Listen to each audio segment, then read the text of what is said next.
Welcome back to America's Vote 2024. I'm Mychael Schnell. And I am Drew Petrimoulx. Here at the 10 p.m. hour, the following polls have closed: parts of Idaho, Montana, Nevada, parts of Oregon, and Utah. And we have a new Decision Desk HQ projection. Delaware has been won by Kamala Harris. And back to join us now with more insight into tonight's presidential election is the Hill staff writer Niall Stainage and senior editor Jesse Burns. Guys, results are really starting to come in. Niall, where do things stand? Obviously, Vice President Kamala Harris, a lot of eyes to watch see how she fares in the blue wall as former President Trump captured North Carolina, has a lead in Georgia. Where do you see things right now? Right now, you would much rather be in Donald Trump's shoes than Kamala Harris's. Now, it's not definitive, and there are still obviously ways where Harris could win this. But what you typically see on election nights is one candidate, their path to victory is expanding, and another candidate, their path to victory is narrowing.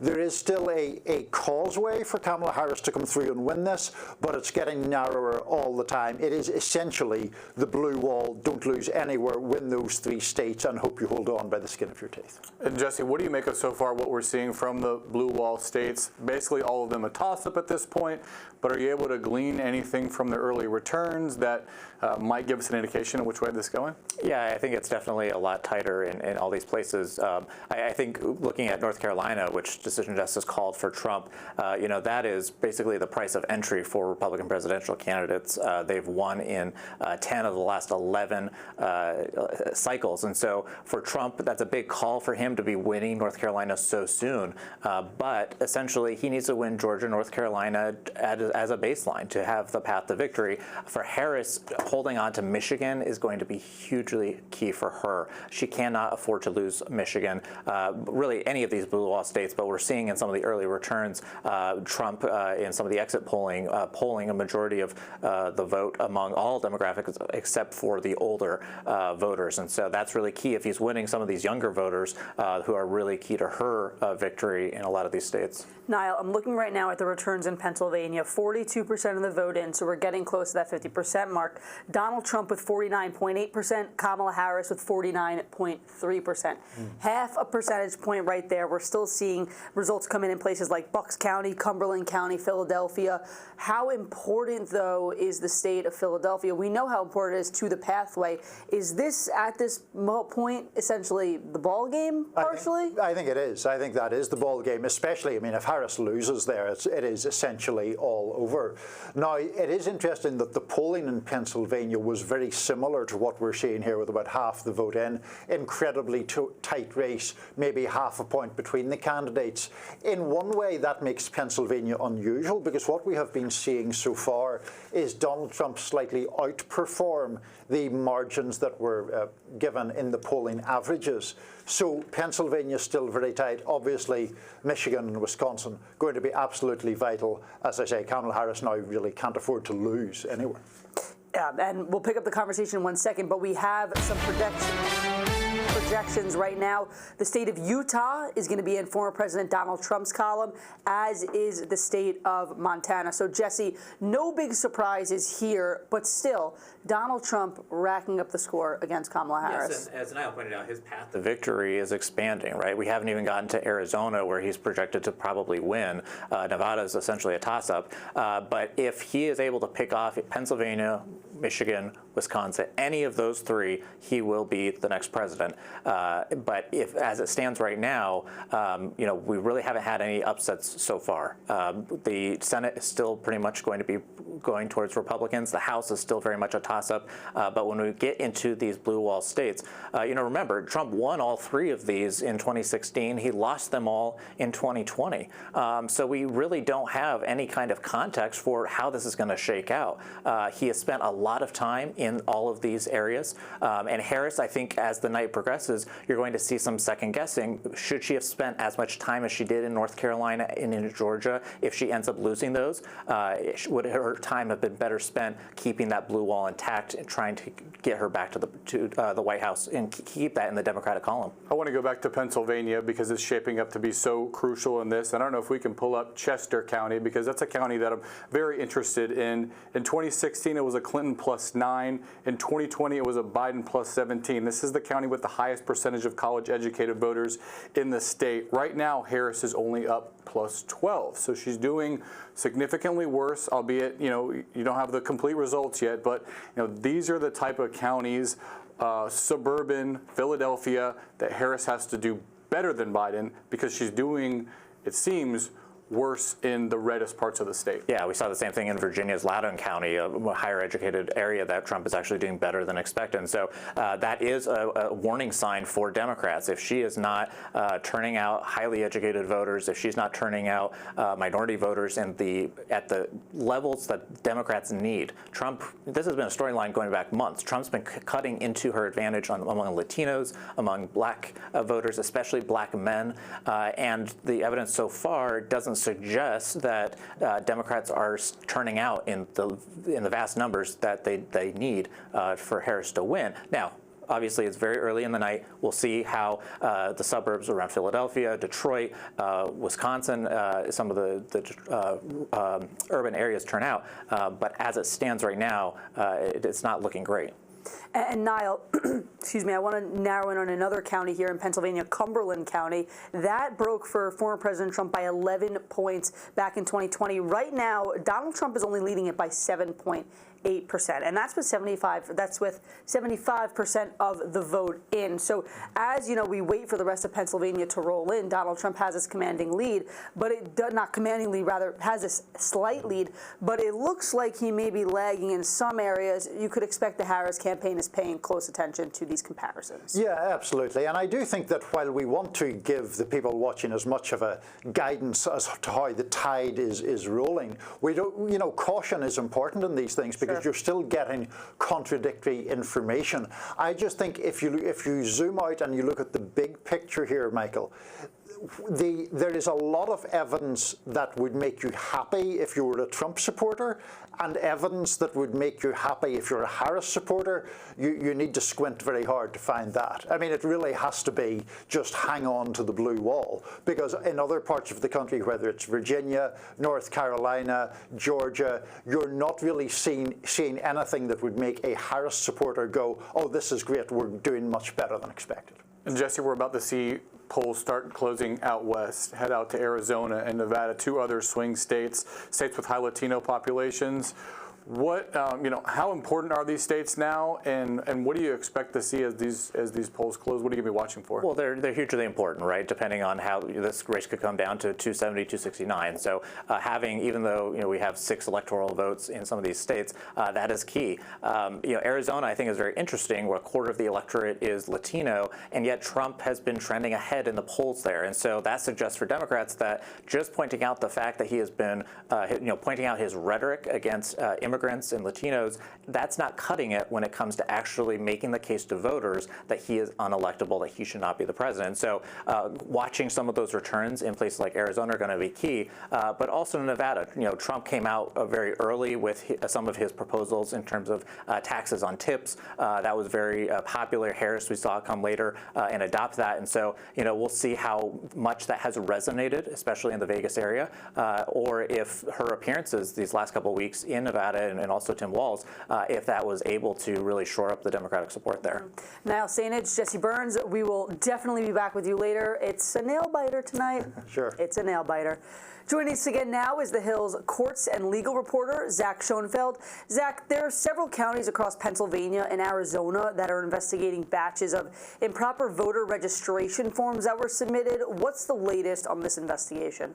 Hey, Michael, these investigations remain ongoing, both in several district attorneys' offices and counties in Pennsylvania, places like Monroe County and York County, as well as in Arizona and Maricopa County, the state's most populous area that spans the Phoenix area.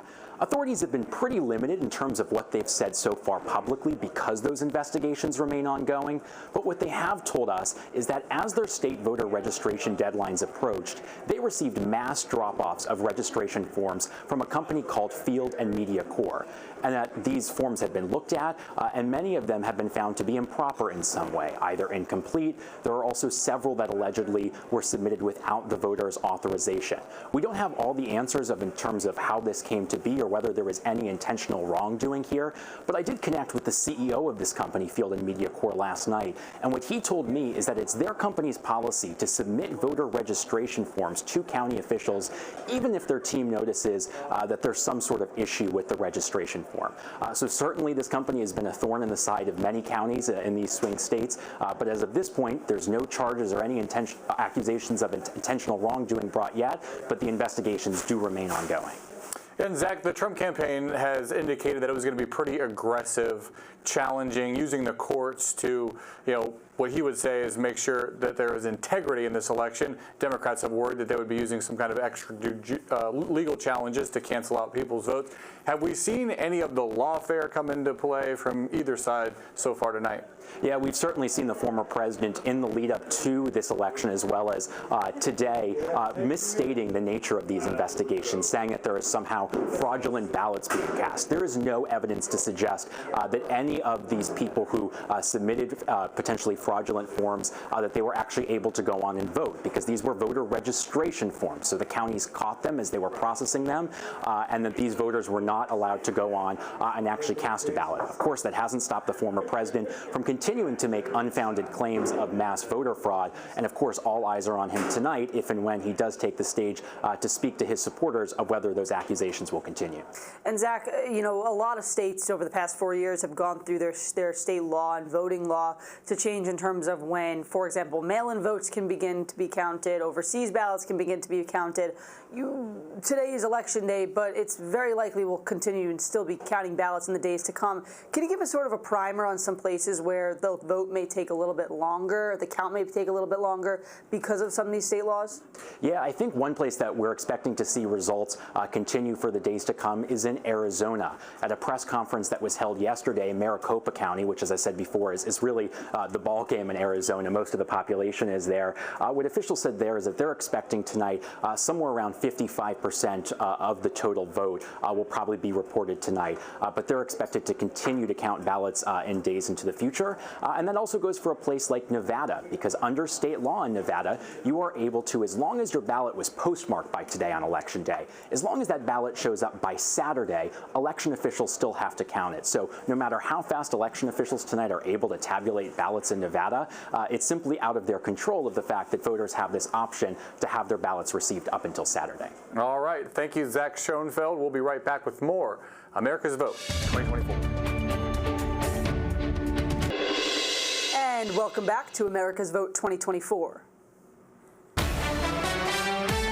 You know that music? We've got a key race projection here. Iowa has been captured by former President Trump. He will add 6 electoral college votes to his tally. And now it's time to bring in national political reporter Julia Manchester and White House reporter Brett Samuels to chew over the results that we have so far. Julia, what are you hearing from your sources on both sides of the aisle? How are people feeling about this race, and where do you see things going right now? Look, Republicans say that predictably they would rather be Donald Trump than Kamala Harris tonight, but it makes sense because we're seeing Trump, I think, overperform in some of these key swing states, and not only in the key swing states, but, going back to Virginia. We know that Kamala Harris obviously won Virginia, but she seemed to be underperforming in some of the exurbs in the suburbs, and I think we're seeing that play out in some of these key swing states. Obviously DDHQ projecting this in North Carolina. We're waiting for other outlets to call it as well, but that certainly shows, or if that could show Trump's strength in the Sun Belt going forward.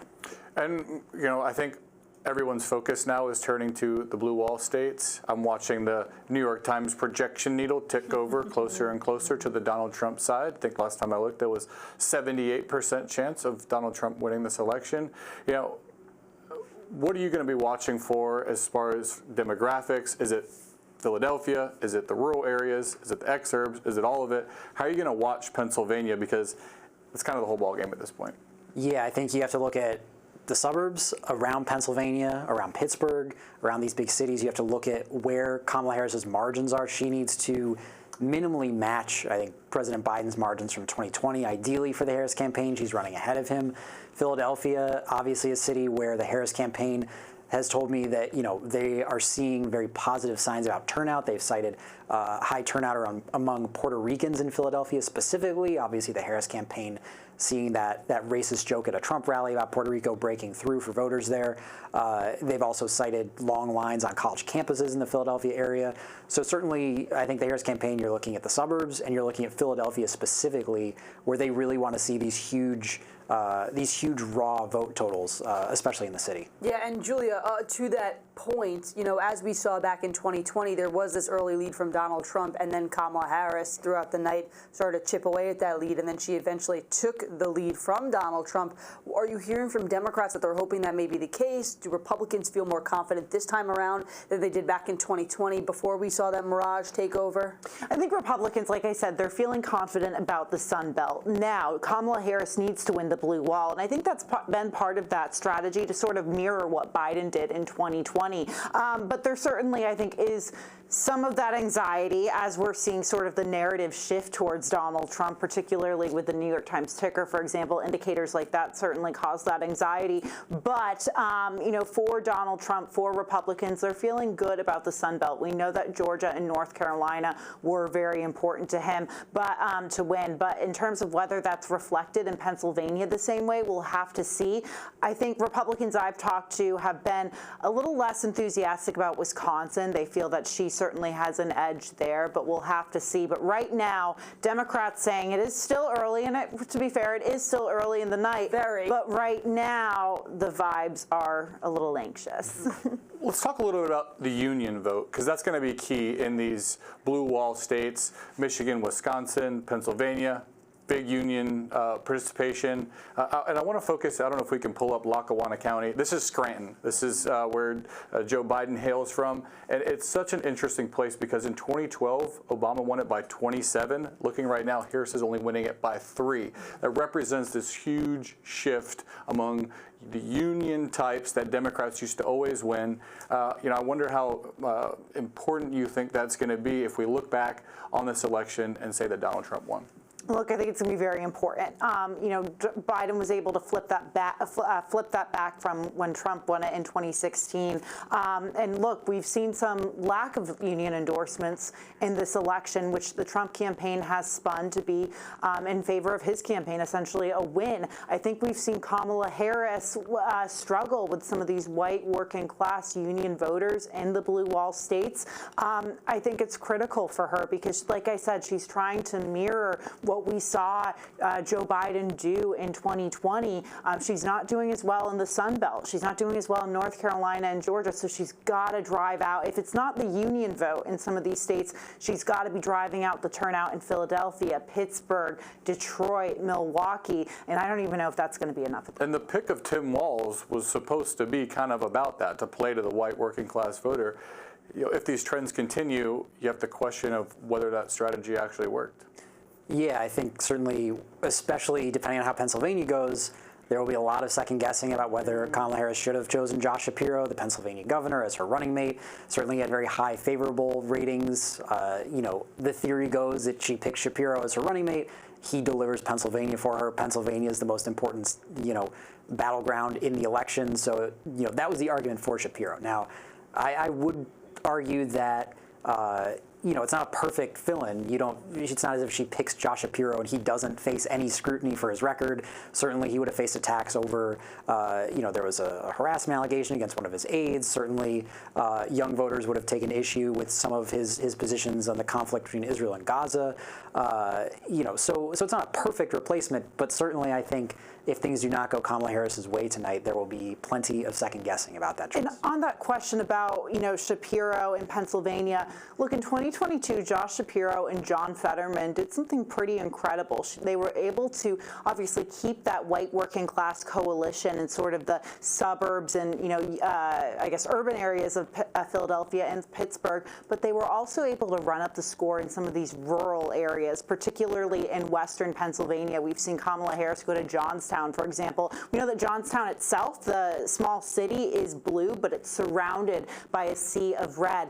That got a lot of coverage when she did that a few months ago, but I think since we've seen Donald Trump sort of cut into that lead, and I'm sure there are many Fetterman Shapiro Trump voters out there, and that's a fear of the Harris campaign. And Brett, I'm checking back in with Georgia right now. 82% of the vote in. Donald Trump still leading, 51.8% to 47.5%. This would be a massive victory for the Trump campaign, flipping a state that he won in 2016, lost in 2020, putting it back into his corner now. Talk about how the Trump campaign really focused on Georgia this cycle, and what would winning Georgia mean for Trump's path to victory? Yeah, certainly I think the Trump campaign viewed Georgia as, essentially a must-win state. Their path to victory did not exist, or it existed, but it would have been very difficult, very different without Georgia. Certainly a lot of Republicans who I've talked to view Georgia as a state that, as you mentioned, they put a lot of attention on. There was a lot of behind-the-scenes dealing to mend fences between former President Trump, Brian Kemp, the governor of Georgia. Huge relationship right there. Yeah, and Kemp famously has, one of the most respected sort of political machines of any state leader in the country, I think. So there was a lot of effort to sort of have those two mend fences so that Kemp would be out there stumping for Trump so that he could, help him with whatever resources or what have you. So they, put their feud over 2020 on the back burner. They appeared together, not on the campaign trail, but they appeared together once following hurricane damage in Georgia. So certainly Georgia was very important, a lot of resources, a lot of effort put into the relationships in that state. And it seems, obviously nothing official yet, but it seems like things are trending Trump's way in the Peach State. It would be a big payoff right there. But the Brian Kemp and the Donald Trump sort of reconciliation could be a big payout tonight. Absolutely. Let's head out west. We're going to start talking about returns coming in from Arizona and Nevada. Do those states only matter if the blue wall states don't all vote together? Because at this point, that might be the whole ball game. But if you have a situation where hypothetically Harris wins Michigan and Pennsylvania but loses Wisconsin, do those western states come into play more in a scenario like that? I think they certainly could. And what's interesting, I'm curious to get your thoughts on this, Brett. It seems like Democrats have been increasingly worried over the past 24 to 48 hours about Nevada in particular. I think the western Sun Belt states were seen as a big opportunity for them. We've seen that this is a younger, growing youthful population. A lot of people moving to Nevada and Arizona, younger people. It's also a diverse population. In Nevada, you have a significant population of Asian voters, Hispanic voters, obviously African-American voters as well. So you had the Harris campaign trying to really drive out that very diverse coalition. But one thing about Nevada that's so interesting in particular, big union population, particularly in Las Vegas. The culinary union is huge there. So the fact that they could be struggling with that voting bloc is particularly concerning. I think Arizona is a little different. Arizona is similar to Florida in many ways in that you have a lot of senior 65 and older voters. So that you would think would benefit Trump. But at the same time, still a lot of critical suburban women, for example, Scottsdale outside of Phoenix. So we'll see how that swings. All right, Julia, Brett, thanks so much. We'll be right back with Nextstar's national live stream host, Chip Brewster, and founder, editor of Pluribus News, Reed Wilson, with the latest updates from state and local levels. Welcome back, everybody. America's Vote 2024 live coverage tonight from The Hill. I am joined once again by Mr. Reed Wilson, founder and editor of Pluribus News. And I should sneak in a little here. I can sneak in a little. There we go. That does. Okay. So a lot of the discussion continues to be around the swing states, and As well it should be. I was going to say it's almost a little bit of a validating moment because anybody out there's been like, well, why are the candidates focusing on these states? Why is the media focusing on these states? Well, every other state that we've been looking at have really fallen the way that's expected. And so it is by the numbers. And trust me, I have been a hesitant person to look at polls. Leading up to this, I've done several live streams related to polls, and those ones were focused on the swing states too. And this whole time I'm like, okay, this is interesting, but election day, counting ballots, this is the poll, the ultimate poll that I'm interested in. So here we are, and they are in fact the ones that are going to determine this race at this point. Yeah, and let's be clear about one thing. There's a lot of angst on the Democratic side right now. I'm fielding a lot of text messages and things like that from Democratic friends and strategists. That being said, Harris has not lost a state that she was expected to win. Trump has not lost a state he was expected to win. We're still in the part of the night where everything's going to plan. And you can imagine, I mean, we've said from the beginning, this was going to come down to the 3 blue wall states of Michigan, Wisconsin, Pennsylvania. It sure looks like they're going to. There are more than 1 million votes outstanding in a state like Pennsylvania. Michigan is way behind. They're at about 25%. And we'll pull up a couple of the maps and some of the data here to back some of that up. I do want to point out, though, North Carolina called for Trump. That is one of the 7 states that have been talked about. Sure, and I think North Carolina was a swing state in that if Harris had won, that shuts off a lot of paths to 270 for Trump. That prior to this, there was a chance, but it was not assumed. North Carolina was necessary, but not sufficient for Trump. And it would have been sufficient, but not necessary for Harris, if that makes sense. No, okay. I was tracking. Do we need to say it one more time? I will. Well, I will say. I mean, there are still a substantial number of votes left to be counted in all of these states. Yeah. Everybody calls races in different ways. I'm not casting aspersions on anybody. I think everybody's doing a fantastic job so far. But again. Pennsylvania, 56% of the expected vote in. Michigan, 23% of the expected vote in. Wisconsin, 51%. We got a lot of states left to go, folks. And if I can make a bold prediction, we are not going to know the winner of this election before midnight. I harbored hopes, but it's not going to happen. You're not the only one making that prediction, let alone you say before midnight. Some people are saying before Thursday or Friday, depending on which state it comes down to. Which is fine because, Chip, I need a nap. I need some sleep. I'm going to take a little break before that. Okay, so I've got this is a great Associated Press live feed HTML, getting kind of semi-fancy. I know it's not a giant board touchscreen, but nonetheless, it has all of those swing states, and so it's alphabetical. Do you want to start with the specific one? Let's start with Arizona. Okay. We're looking at it right here. Arizona it has a long history of voting early and voting by mail.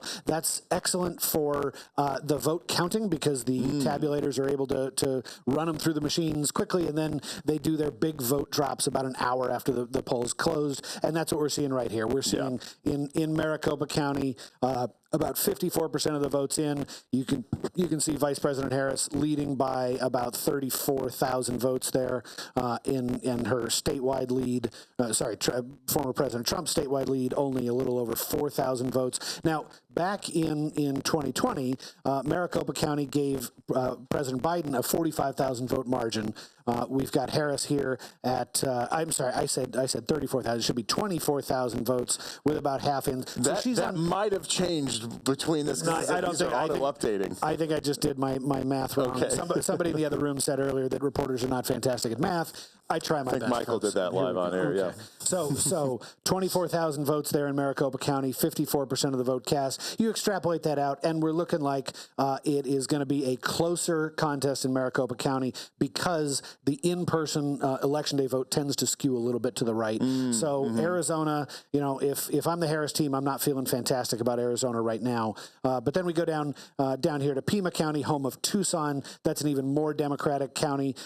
Kamala Harris, Vice President Harris, leading by with almost 63% of the vote. Joe Biden took 58.4% back in 2020. So good news for her down there. Still lots of votes left to come. You can see about half the votes have been tallied in most of these counties. Nothing in La Paz, that's a pretty conservative county. Nothing in Yuma, that's a pretty, or not much in Yuma, that's a pretty conservative county. And then up here we have interesting up in Coconino County. This is home of Flagstaff, which is the sort of the other Democratic vote bastion there in Arizona. Vice President Harris, 63% of the vote with 57% in. Joe Biden took almost 61% there, so she's overperforming a little bit in Coconino County. We'll see how it turns out. There were some reports earlier of bomb threats. We've heard reports of bomb threats in a couple of different states, across the country, including at some heavily Navajo precincts up in northern Arizona. Not a ton of votes there, but a ton of Democratic votes there, and that should be a little concerning to some Democrats there. Hopefully nobody was disenfranchised by a bunch of hoaxes, but something to keep an eye on. And that is an interesting, just to clarify though, we have not only been getting those in as a news organization, we have been watching for the follow-up on that, and so far nothing found suggesting an actual bomb at any of these locations with a bomb threat. Exactly. Okay, exactly. so one of the storylines that is being followed by many of the Next Star reporters across the United States of America. But we're going to go back to the swing states here at the Hill and our America's Vote 2024 coverage. There we go. And Michigan. Yeah, so let's look at Michigan here. Again, another blue wall state that former President Trump carried in 2016, but not 2024. Let's take a look down here. Oakland County, the all-important suburbs. These were the quintessential swing counties in years past. Less so these days. Democrats tend to win them.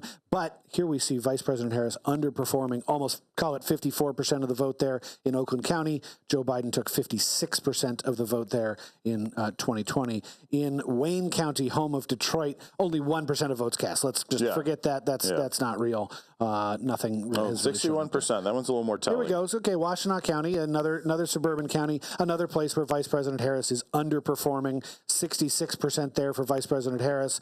Joe Biden took 72% there back in 2020. So not doing great there. Finally, Kent County over in the Grand Rapids area.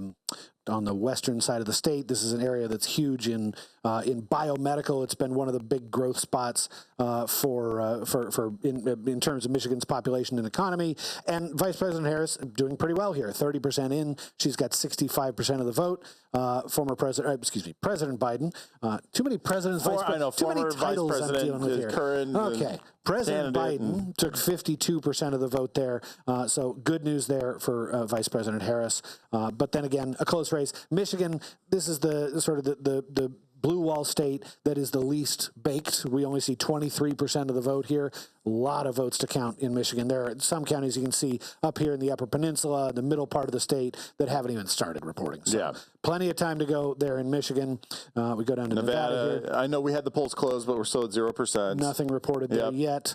North Carolina has been called for Trump, although that was a decision desk. There's still some organizations that haven't officially put it in his column. Yeah, there's still, and let's see if we can find some uncounted votes here. Uncounted votes almost entirely left in the Democratic bastions there. Cumberland County up into Wake, where Raleigh is, and the colleges up there.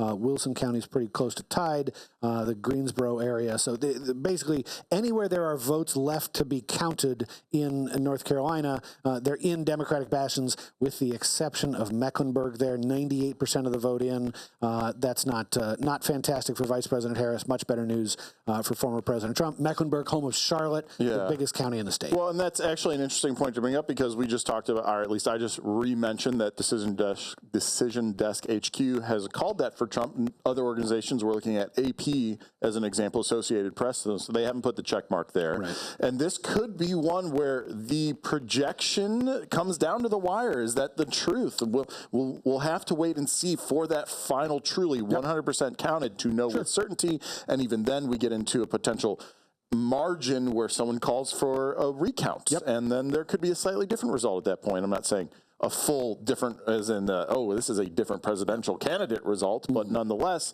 this is an area, this state, especially with the impacts from Hurricane Helene, that there are going to be lingering questions about the 100% count of votes in that county. So let's take a quick look at that, at Hurricane Helene, and whether or not it had any impact on turnout. We're going to look up the North Carolina 2020 results here.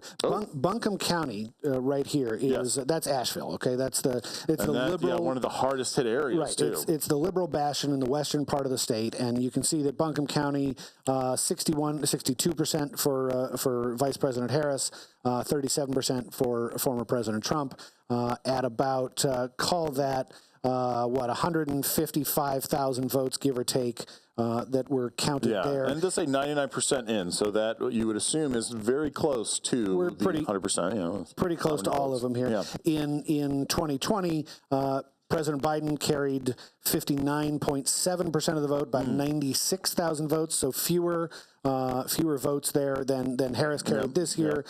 Trump is trailing his 2020 result by about 4,000 votes, a little under 4,000 votes. So Buncombe County came pretty close to voting in terms of its turnout the way it did 4 years before. So good news there. Still, I got to dive into a lot of these more conservative counties down here in western North Carolina that were hit. One of the good bits of good news that we heard from North Carolina elections officials in recent days is that the voters in those western counties were turning out in early voting and absentee voting at a higher rate than the rest of the state. Every county, even the most impacted by the hurricane, they had early vote centers open. They had volunteers and poll workers working there.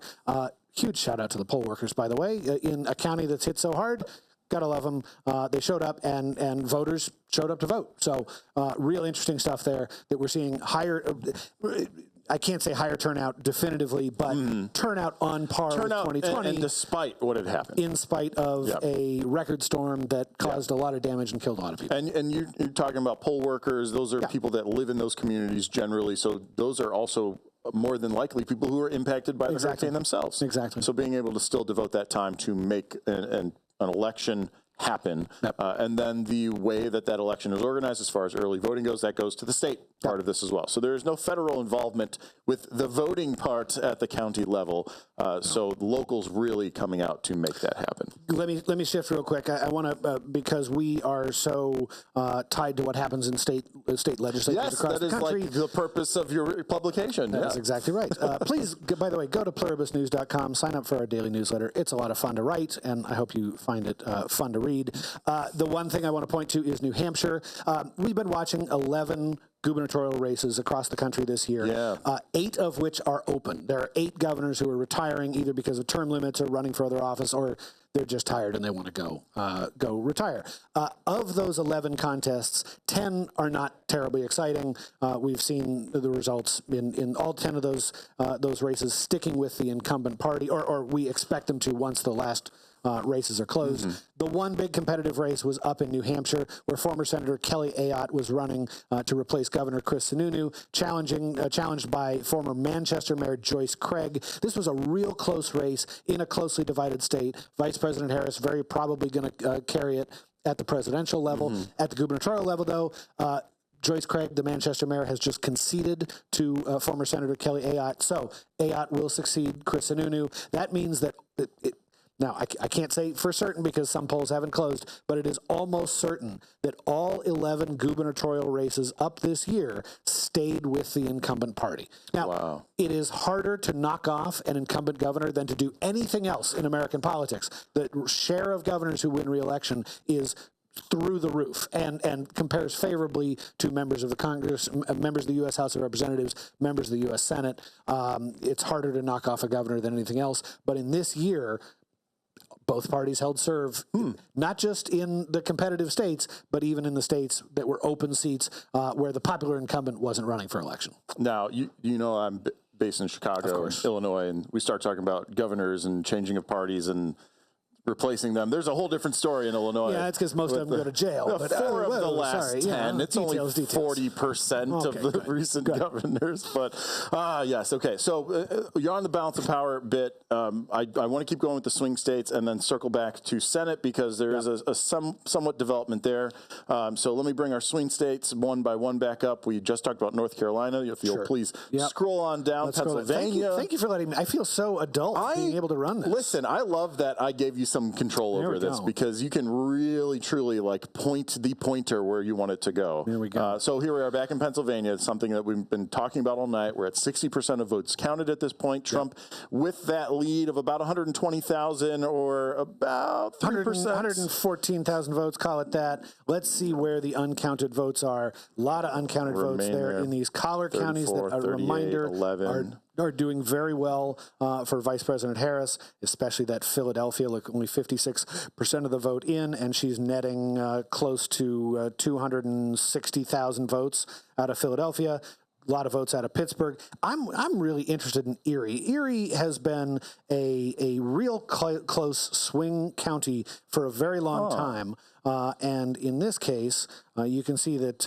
No, thank you for that. Yep, I got you. Yeah, 32% votes counted. So we have a 63.7% of that, 32%. Harris taking the lead there, 35 for Donald Trump. Which 32%, we got to be super careful because it means a lot of votes left to count. But in 2020, Erie County favored President Biden over Donald Trump by 1,400 votes. 1,417 votes is 1%. Wow. Today, right now, it is a 12,000 vote lead for Vice President Harris. Probably gonna narrow in the long run. But that's an interesting county to watch. That is interesting. The bellwether county in the bellwether state. You tell me who wins Erie County, I may be able to tell you who the next president of the United States is going to be. Oh, that is a bold statement. Now, Erie County, given its position, there's probably a bit of an influence from the counties, the states on either side of it as well, and so that could also spell out some potential future looking at Michigan. I know Wisconsin's not right next to it, but as we start to look at those other blue walls, these counties demographically look very similar. They have a high number of blue collar workers, a high number of union workers, workers who were traditionally Democratic votes, who are not that safe Democratic vote anymore. You'll recall that several huge unions across the country declined to endorse either presidential candidate because they were looking over their shoulder at their membership, who were breaking more for former President Trump than they had in years past. So I'm keeping an eye on a lot of these races. I think what happens in Erie is what's going to happen in a county like Oakland County, Michigan, that we talked about earlier, where former President Trump is leading or is doing better than he was 4 years ago. Similar things I think we're going to see in a lot of these other swing states. And let's take a look. Okay. There's a thing that we all like to talk about here in the three. Waukesha being next to Milwaukee. So the three big collar counties here are what we call the WOW counties, right? Waukesha, Ozaukee. Okay, thank you. I appreciate it. I can pronounce Nevada, but Ozaukee I need a little help with. Well, I actually worked in Milwaukee, so I know this state and this southeast Wisconsin specifically. All right, so Republicans rely on these WOW counties, Washington, Waukesha, and Ozaukee, to effectively offset what comes out of Milwaukee. So here we look at the city of Milwaukee, and Vice President Harris up 87,000 votes, ballpark, out of Milwaukee. The gap here is Trump by 5,000 in Ozaukee, by 21,000 in Washington, and by 45,000 in Waukesha. So we're getting close there to offsetting what's happening in Milwaukee. There's still half the votes to count in Milwaukee, still lots of votes to count in at least Washington and Ozaukee. So plenty to go there. Let's see how Dane County's doing here. 85% Madison, University of Wisconsin-Madison. And then I'm also watching Door County. This is a county that has swung between former President Trump in 2016 to President Biden in 2020. It is a swing county, and right now, I mean, that's a pretty swing county, right? 200-some votes separating the two candidates, 76% cast. One of those counties, when we talk about looking at the country as a whole, that is one of the ones that gets brought up frequently for keep an eye on this one county to predict a larger election. So there you go, one of a few that we're talking about. Erie, it's all about the Green Bay Packers. That's sure. Okay. It's Door County, but nonetheless, there's a big play there. Hey, stick with us as we continue our coverage of election night here for America's Vote 2024. And Reed and I will dive back into the state level numbers when we get the latest next time that you see us here. Stay tuned. Welcome back to the Hill's live election night coverage. I'm Robbie Suave, host of Rising, and the situation, things are getting a little bit clearer, and Trump people have some definite, tangible reasons for optimism, with Georgia and North Carolina very likely being in the Trump column. They've both been called now by Decision Desk HQ. Other networks have not yet called them, but the New York Times has them as very likely Trump wins, so that would be a pickup for Trump in Georgia. That's a state that the Democrat Joe Biden won last time. basically what the state of the race is, similar to what I said on our last appearance. Kamala Harris's creative alternative paths to winning this election are rapidly closing. We have basically already closed the door on the situation where she somehow marvelously outperforms the poll. The idea that Iowa, the things that were giving hopes, Ralston, Seltzer, the things that were giving hope, those are done. Those were not accurate. Iowa has been called for Trump. He's won there massively and decisively, as expected prior to that outlier poll, which we now know was not representing any hidden, unrealized Kamala Harris. She is not winning some landslide election. That's not happening. Now, she could still win because we haven't gone to the blue wall states. And if she holds on, Pennsylvania, Michigan, Wisconsin, she can still be the next president. But if I were the Democrats, I'd be starting to get a little bit nervous. I was just listening to MSNBC. They're starting to get a little nervous based on the Oakland County and Michigan returns for Kamala Harris, which right now look closer to the Hillary numbers than the Joe Biden numbers, which would be doom. That would be the end. Right. And, and I think this is a big question about the state of polling in America. We've had this conversation now for, 15 years, but so much of this, I think, so much of this election is going to be played out over the younger voters. Younger voters who, it seems with exit polls, although I don't trust exit polls too much, are voting at a higher rate than normal for those demographics. And that also means for Donald Trump, he was heavily relying on young male voters, getting them to the polls, male voters all around. But clearly, he outperformed, and it seems as though right now Kamala Harris has underperformed with earning some of those voters into her camp. And Latino voters, the exit polls, again, we should always take the exit polls with a grain of salt. You're absolutely right about that. Sahil Kapoor of NBC News tweeted that Trump is making double-digit gains with Latino voters. They're breaking 53% for Harris, 45% Trump. 2020, that was 65% for Biden, 32% for Trump. So that is a massive pickup for Trump. Now, again, we got to be a little cautious because at this time in 2020, this time in the evening, Trump was sitting pretty. Republicans were feeling very confident. They were seeing massive overperformance relative to what the polls said about Biden. The polls had Biden winning Florida. Trump had won Florida. Right. The Arizona call had not come yet. So this time, last time, they were happy, and then the wheels started to fall off a little bit, again, as we turn to the blue wall states. So that could happen, but I don't know. I'm sure there's some. I joke that the panic dial for Democrats has moved from like quietly fret to worry, and soon will be panic if we get more unfavorable news from them in the blue wall states. And those. Just to go back to the exit polls for a second, we still have polls that haven't even closed in some states. Yeah. And when you go out west, when you get to border states like Arizona has been, the polls have closed there. But Arizona, for instance, Ruben Gallego just won Senate. Shout out to Ruben, who I organized with in Arizona back in 2004. Yeah. Our lives went down different paths. But Arizona, obviously has a very large Latino vote. So does New Mexico, Nevada, California, really the western states. And I think it's a little early to call those exit polls because, frankly, you're only looking at a couple states where the Latino vote numbers have come in. And in Florida, you've got a very large Cuban vote, which is conservative, as we discussed in the last segment. Incredibly conservative. I'm looking at Pennsylvania. I'm looking to see, how Kamala Harris is performing in some of these areas compared to Joe Biden, which I think was their goal. She spent so much time there, as did Donald Trump. 2020 is such a hard year to base this election off of. Number one, the performance, it was record turnout on both sides. Number two, Joe Biden did really well with men. Unexpectedly so. And Kamala Harris was going to face that burden no matter what. So maybe it is looking and at Latinos. And Latinos, and that's going to spell a lot of trouble, I think, for Kamala Harris in Arizona and Nevada. We're going to find out, there are some split ticket voters. You said, Gallego projected to win by some people. I accept that he's likely to win, defeat Kari Lake.